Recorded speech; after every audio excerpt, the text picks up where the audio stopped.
Assalamualaikum warahmatullahi wabarakatuh. Saya Muhammad Hafaz dari NIM 257038018 dari program studi Magister Teknik Informatika akan menjelaskan video yang berisi tentang searching algorithm menggunakan algoritma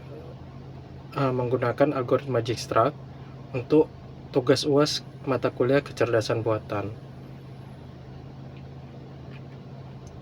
Untuk proyeknya sendiri ialah buatkan searching algoritma, bebas menggunakan algoritma searching apa saja. Di sini saya akan menggunakan algoritma Dijkstra untuk menghitung jarak antar kota di Provinsi Sumatera Utara. Jumlah kota yang terhubung sebanyak 10 kota dan jarak yang digunakan merupakan jarak real dari peta yang datanya kita ambil dari Google Map. Saya di sini akan menjelaskan cara kerja algoritma tersebut dan menjalankan serta menjelaskan source code-nya nanti yang dibuat. Oke. Untuk petanya sendiri, saya sudah skemakan seperti ini, di mana kota Medan dia terhubung dengan kota Binjai dan kota Lubuk Pakam. Kemudian Lubuk Pakam terhubung dengan kota Tebing Tinggi, dan kota Tebing Tinggi terhubung dengan kota Pematang Siantar, juga kota Kisaran. Kota Kisaran terhubung dengan kota Rantau Prapat, dan Kisaran juga terhubung dengan kota Tanjung Balai. Kota Pematang Siantar terhubung dengan kota Parapat, dan Pematang Siantar juga terhubung dengan Tarutung. Parapat dengan Tarutung sendiri juga saling terhubung. Nah, jarak yang ada di sini adalah jarak yang ada di Google Maps. Baik, di sini saya akan menjelaskan alur cara kerja algoritma Dijkstra. Yang saya contohkan adalah kota Medan menuju kota Parapat. Perhitungan secara matriks saya sudah siapkan di dalam tabel ini, bagaimana algoritma Dijkstra itu bekerja. Jadi algoritma Dijkstra sendiri merupakan algoritma greedy yang akan memilih nilai terendah dalam proses pencariannya.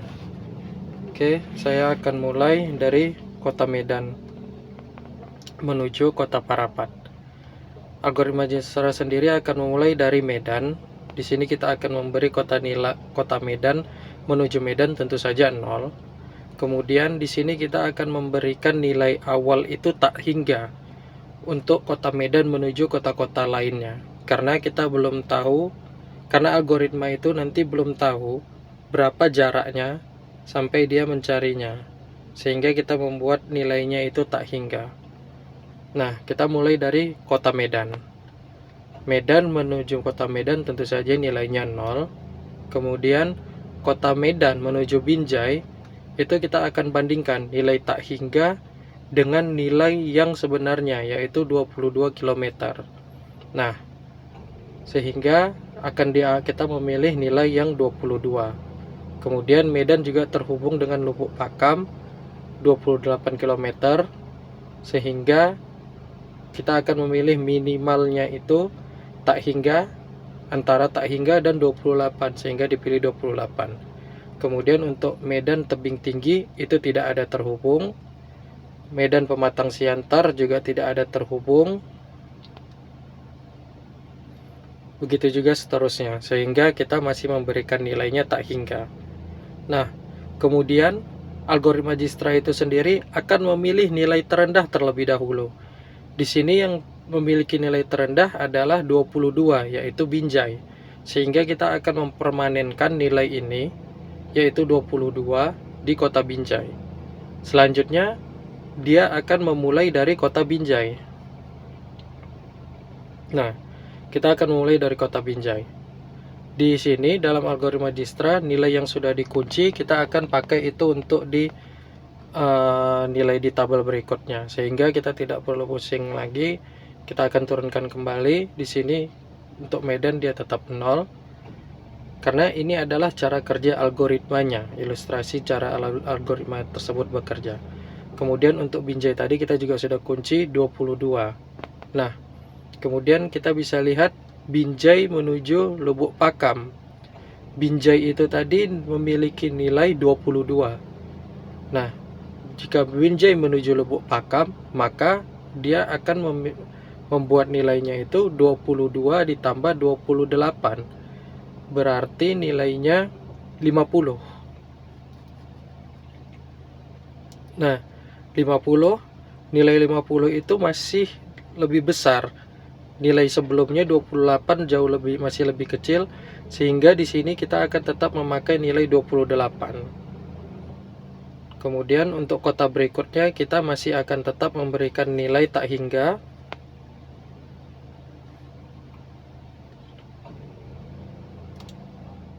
Selanjutnya untuk kota lainnya kita masih akan memberikan nilai tak terhingga karena belum diperiksa ke arah sana. Maka selanjutnya nilai 28 yang menjadi nilai terkecil pada baris kolom yang ini, maka itu akan kita permanenkan. 28 Lubuk Pakam. Nah, berikutnya kita akan mulai dari kota Lubuk Pakam. Sama seperti sebelumnya, nilai yang sudah dipermanenkan kita akan tulis tetap, karena itu sudah menjadi jarak terkecil, jarak paling optimal dari kota Medan untuk menuju kota tersebut. Nah, selanjutnya kita akan melihat Lubuk Pakam menuju Tebing Tinggi. Lubuk Pakam menuju Tebing Tinggi. Nah, kita akan cari nilai minimal dari nilai tebing tinggi sebelumnya yang tak hingga dibandingkan dengan nilai Lubuk Pakam yang telah dipermanenkan, yaitu 28 ditambah dengan jarak dari Lubuk Pakam ke tebing tinggi, yaitu 52. Maka 28 ditambah 52 itu sama dengan 80. Nah, nilai minimal dari tak hingga dengan 80 adalah 80, maka kita di sini tulis 80.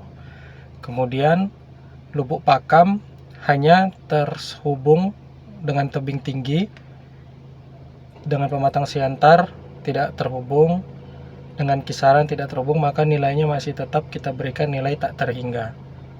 Nah, selanjutnya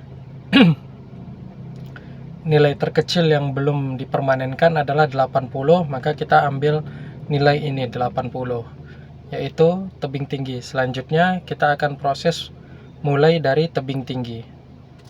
Nah, sama seperti langkah sebelumnya. Kemudian kita melihat di sini tebing tinggi terhubung dengan kota Pematang Siantar dan Kisaran. Nah, kita akan lihat di sini tebing tinggi dengan Pematang Siantar.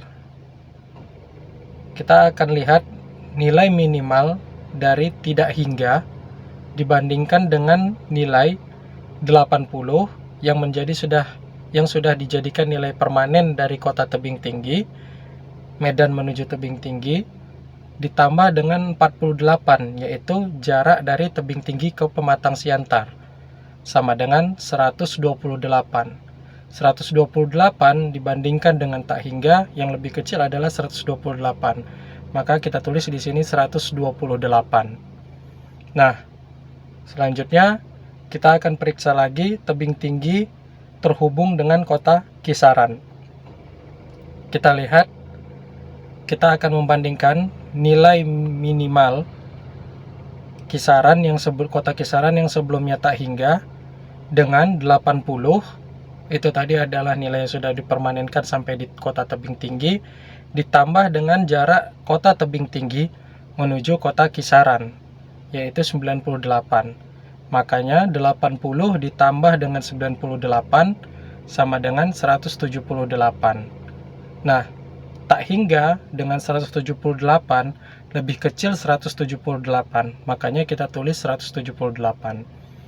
Nah, untuk ke Kota Tarutung, Parapat, Tanjung Balai, dan Rantau Perapat, kita masih tetap memberikan nilai tak hingga. Nah, kemudian pada baris yang ini kita lihat nilai terkecil atau bobot terkecil adalah 128. 128 dibandingkan dengan 178. Maka yang lebih kecil adalah 128, maka 128 adalah nilai yang bobot atau nilai yang kita permanenkan. Nah, 128 ini adalah Pematang Siantar, Kota Pematang Siantar. Maka selanjutnya kita akan mulai dari Kota Pematang Siantar. Nah, di Kota Pematang Siantar seperti sebelumnya, di sini tetap. Kemudian untuk nilai kisaran kita akan masih tetap menggunakan nilai sebelumnya. Nah, Pematang Siantar terhubung dengan Kota Tarutung. Kita lihat Pematang Siantar dan Tarutung. Kita lihat nilai minimal antara tak hingga dengan 128 yang merupakan nilai permanen, nilai yang sudah dipermanenkan untuk Kota Pematang Siantar. Jarak optimal dari Medan ke Pematang Siantar yang sudah didapat adalah 128 ditambah dengan 150, yaitu jarak dari Pematang Siantar menuju Tarutung. Nah, makanya dibandingkan nilai minimal tak hingga dengan 128 ditambah 150 sama dengan 278. Maka dibandingkan tak hingga dengan 278, yang lebih kecil adalah 278. Nah, selanjutnya dari Pematang Siantar menuju ke Parapat. Nah, di Parapat kita bisa lihat nilai minimal tak hingga membandingkan nilai minimal tak hingga dengan 128. 128 adalah nilai yang sudah dipermanenkan ditambah 46 jarak antara Pematang Siantar dengan Kota Parapat. 128 ditambah 46 sama dengan 174. 174 dibandingkan dengan tak hingga, maka lebih kecil 174. Maka kita tulis di sini 174. Nah, untuk kota ke Tanjung Balai dan Rantau Perapat kita masih berikan nilai tak hingga karena Pematang Siantar tidak terhubung dengan kota tersebut. Nah, di barisan ini kita melihat nilai yang paling kecil. Nilai yang paling kecilnya adalah 174. 174 merupakan Parapat yang menjadi kota tujuan kita dari Medan menuju Parapat.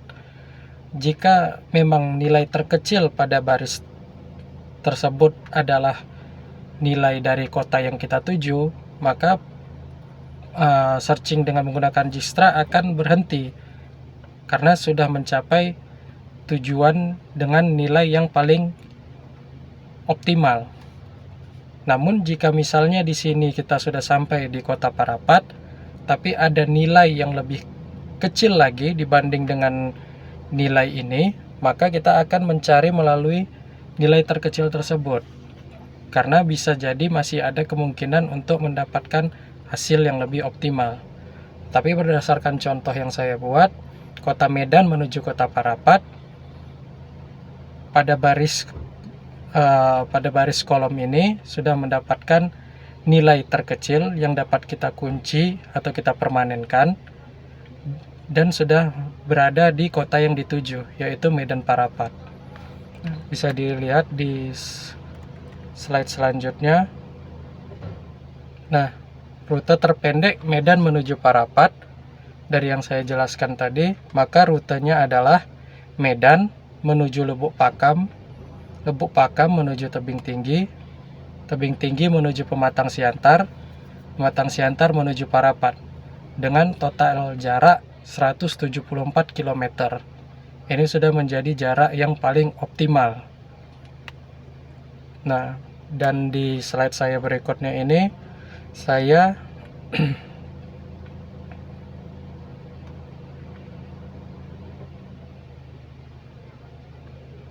Nah, saya membuat apabila matrik terus dihitung.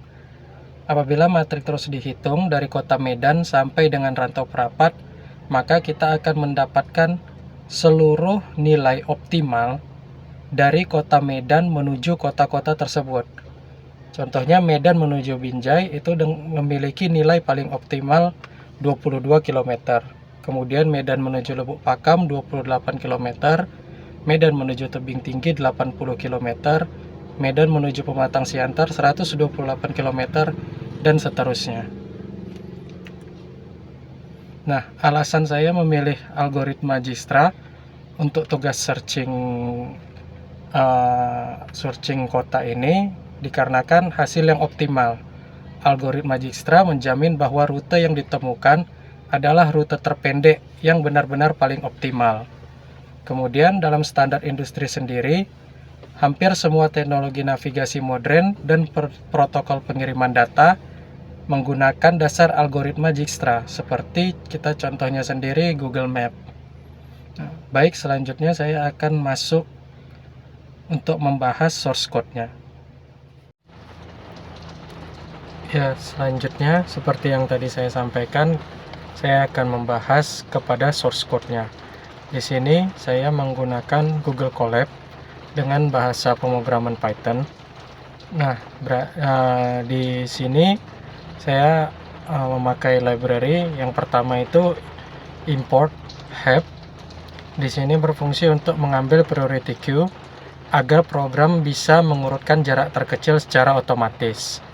Nah, di sini saya membuat fungsi utama Dijkstra dengan input peta, kota asal, dan tujuan. Karena tadi saya menggunakannya algoritma Dijkstra. Nah, di sini saya menginisiasi membuat daftar jarak semua kota diisi infinity seperti tadi matrik yang saya jelaskan. Yaitu jaraknya itu tidak terhingga karena belum diperiksa. Kemudian jarak kota asal ke dirinya sendiri itu kita atur menjadi 0. Nah, selanjutnya membuat antrian prioritas dan memasukkan kota asal. Jarak 0, nama kota, priority queue.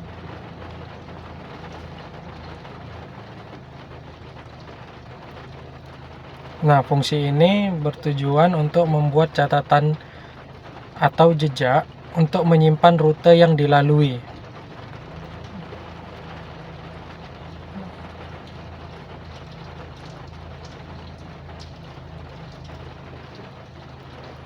Jadi node for node in graph. Jadi untuk menyimpan rute yang dilalui atau diisi node kosong dahulu. Nah, masuk kepada proses pencariannya. While priority queue ini selama masih ada kota di dalam antrian, lakukan pencarian. Nah, current distance, current node sama dengan heap hop priority queue itu maksudnya adalah ambil kota dengan jarak paling pendek dari antrian. Nah, ini sebenarnya ya Dijkstra ini adalah langkah greedy. Jadi dia pokoknya mengambil nilai yang paling kecil. Nah, kemudian if current node jadi ini kalau dia tanda sama dengan double 2 gini itu maksudnya apa di pemrograman? Double 2 apa? Sama dengan 2 gitu, sama dengan ini sama dengan sih, tetap sama dengan ini ya, tetap sama dengan oh ya, oke.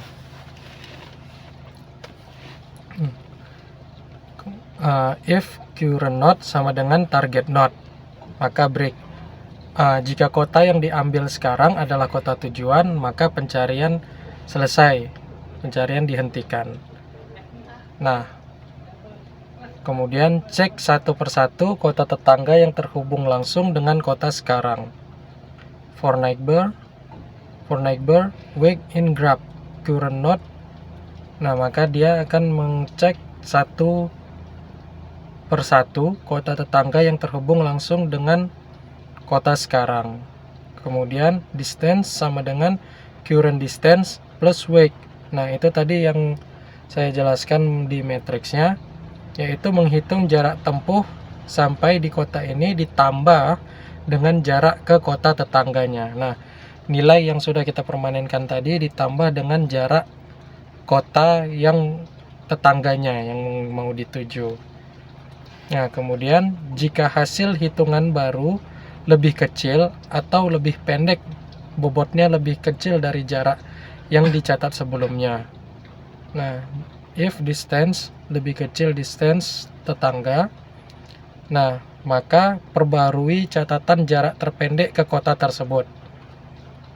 Kemudian catat bahwa kita sampai ke kota tetangga ini lewat kota yang sekarang. Nah, selanjutnya masukkan kota tetangga ini ke antrian untuk dicek nanti. Nah, fungsi if di sini adalah jika hasil hitungan baru lebih kecil atau lebih pendek dari jarak yang dicatat sebelumnya. If distance lebih kecil distance neighbor sama dengan distance, maka distance neighbor itu menjadi catatan jarak terpendek dari kota tersebut. Kemudian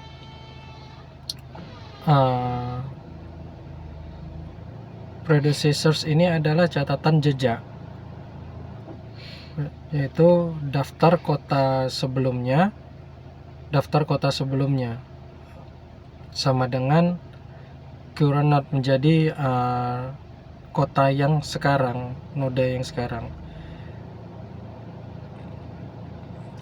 Itu maksudnya adalah catatan kita sampai ke kota tetangga ini melewati kota yang sekarang. Kemudian masuk di sini, kembalikan hasil berupa catatan jarak semua kota dan catatan jejak semua rute, return distance dan return predecessors. Distance di sini adalah catatan jarak. Daftar hasil akhir yang berisi jarak terpendek dari kota asal ke seluruh kota yang ada di peta.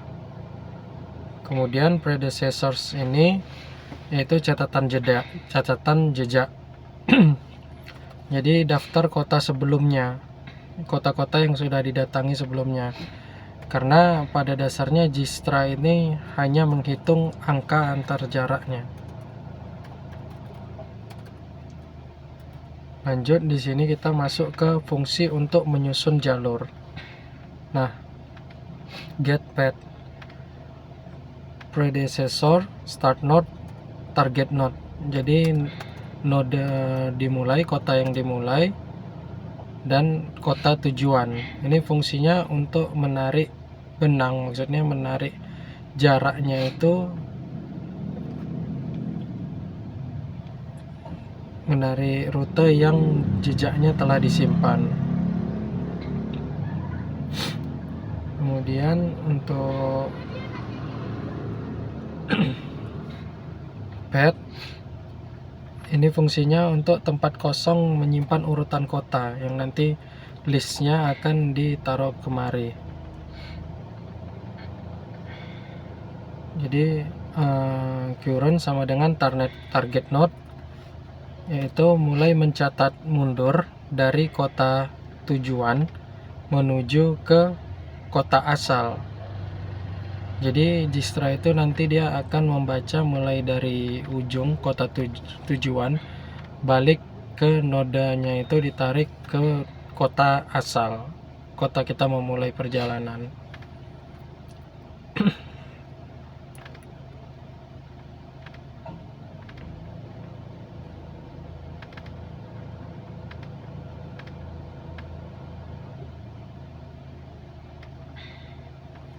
Nah, fungsi di sini karena Dijkstra itu membacanya dari kota tujuan menuju kota asal, maka kita kasih fungsi ini path reverse, yaitu balikkan urutannya agar nanti yang muncul itu dari kota asal menuju kota tujuan, bukan dari kota tujuan menuju ke kota asal. Nah, jika kota pertama di rute adalah kota asal, maka kita akan mengirim rutenya. Jika tidak, berarti nanti akan ditampilkan rute tidak ada. Return path if path 0 sama dengan start node, else none. Nah, ini adalah data petanya atau grafnya. Di sini kita mengisi seluruh data dari kota-kotanya lengkap dengan nilai atau bobotnya. Di sini Medan terhubung dengan kota Binjai dengan bobot 22 km. Kemudian Lubuk Pakam dengan bobot 28 km. Nah, dan seterusnya. Di sini adalah data petanya atau grafnya yang mendeklarasikan kota ini terhubung dengan kota apa saja dan bobotnya itu berapa.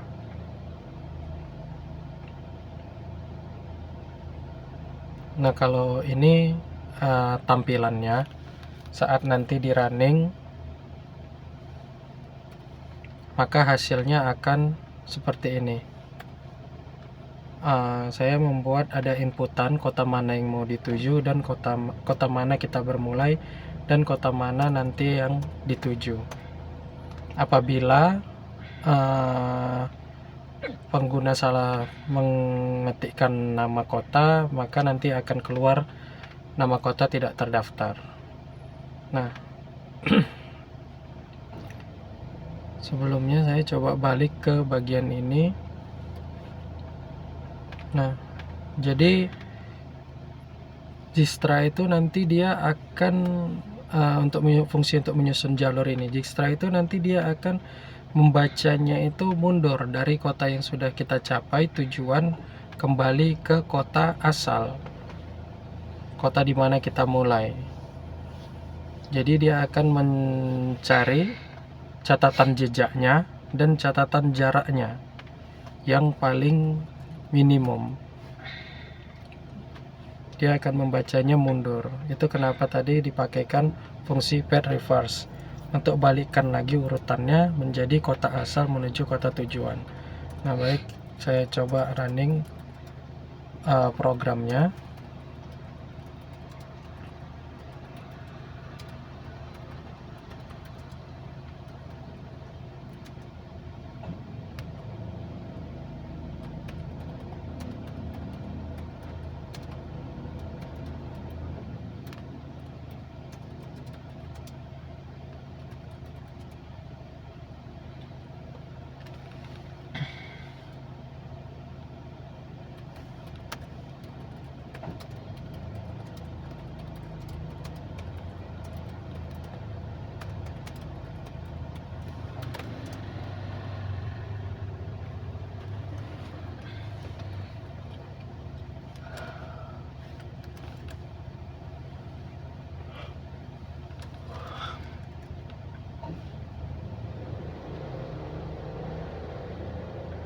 Nah, baik, di sini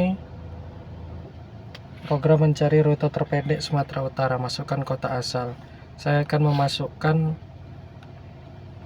kota Medan.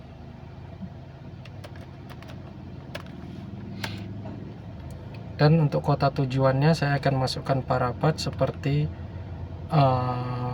contoh pada file PPT yang saya jelaskan tadi.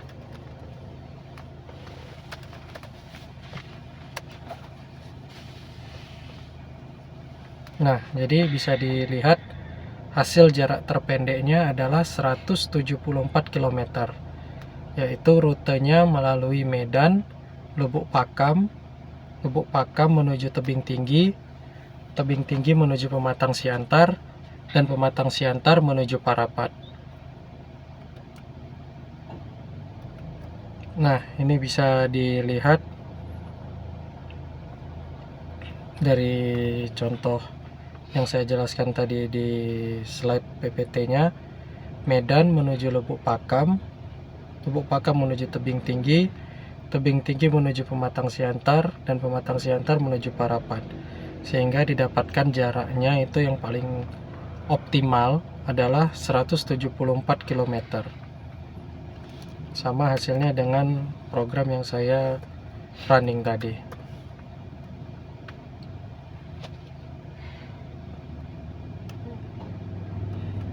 Nah, seperti itulah bagi cara kerja algoritma Dijkstra, dan begitulah program yang saya coba running dengan menjelaskan source code-nya sebisa saya. Hasilnya sama, sesuai. Baik, sekian untuk tugas project 1 ini. Selanjutnya saya akan membahas untuk tugas project yang kedua. Terima kasih. Assalamualaikum warahmatullahi wabarakatuh.